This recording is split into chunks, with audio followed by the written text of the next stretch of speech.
cette courte vidéo, je veux vous montrer une fonctionnalité très utile de Scrivener quand on corrige son manuscrit, qui s'appelle l'instantané. Cette fonctionnalité permet de créer une copie d'une scène ou d'un chapitre avant d'y faire des changements. C'est particulièrement utile quand on réécrit en fait une scène, par exemple, car ça permet en fait de garder une trace de la première version et d'y revenir si la nouvelle version ne vous convient pas. Donc pour accéder aux instantanés, quand on est sur notre éditeur, on va aller dans l'inspecteur. L'inspecteur, c'est, vous vous rappelez, la colonne de droite. Et ce qu'on veut, en fait, c'est aller dans l'icône qui représente un appareil photo. C'est donc la 4e icône. Vous cliquez dessus, vous avez vu, il y avait marqué instantané. Et là, vous vous retrouvez dans le menu instantané. On voit bien qu'on est... Alors, on va se remettre sur la scène 1, ce sera plus simple. On est bien sur la scène 1, c'est bien marqué ici. On est dans instantané. Et donc, ce qu'on va faire, c'est qu'on va créer une copie. En fait, un instantané, c'est une copie de votre scène à un instant T. Donc, on va cliquer sur le plus. Et voilà, vous avez votre copie qui s'est créée. Vous avez la date, l'heure à laquelle elle a été créée, et le titre. Donc là, je vais mettre version 1. Comme ça, je sais que c'est la première version. Et à partir de ce moment-là, je peux changer ce qu'il y a dans l'éditeur, mais j'aurai toujours cette version qui existe. Donc ce que je vais faire, c'est que pour les besoins de cette vidéo, je vais copier et coller le même paragraphe. Et donc là, j'ai une nouvelle version. On voit bien qu'elle est différente de celle-ci, puisqu'elle a 2 paragraphes. Voilà, je suis cependant pas très sûre, donc ce que je veux faire, c'est comparer entre ces 2 versions.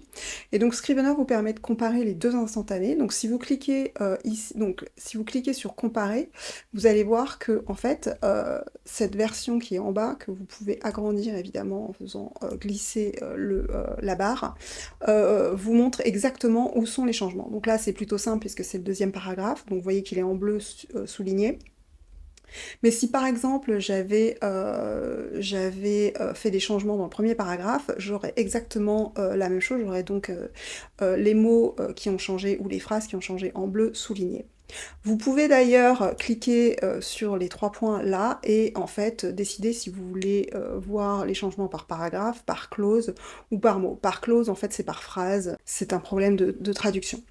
Et si vous avez plusieurs versions, vous pouvez faire défiler les versions pour voir, pour les comparer les unes aux autres. Si vous recliquez sur ce qu'ils appellent original, vous retrouvez donc votre première version de votre scène. Alors, ce qu'on peut faire aussi, donc si par exemple cette scène qu'on a modifiée ne nous plaît pas, et qu'on veut revenir à la scène précédente, ce qu'on va faire, c'est qu'on va cliquer restaurer, et là vous avez cette petite fenêtre qui s'affiche et qui vous dit en fait est-ce qu'il faut prendre un instantané avant la restauration. Si vous n'êtes pas sûr de vous, si vous avez un doute sur oui ou non, est-ce que vous allez garder cette scène que vous venez de créer, moi, je vous conseille de cliquer oui, et ce qui va se passer, c'est qu'en fait, Scrivener va créer une nouvelle version, donc vous voyez, là, il a créé à nouveau une version, donc avec la date, l'heure à laquelle elle a été créée, et là, on va mettre, par exemple, version 2,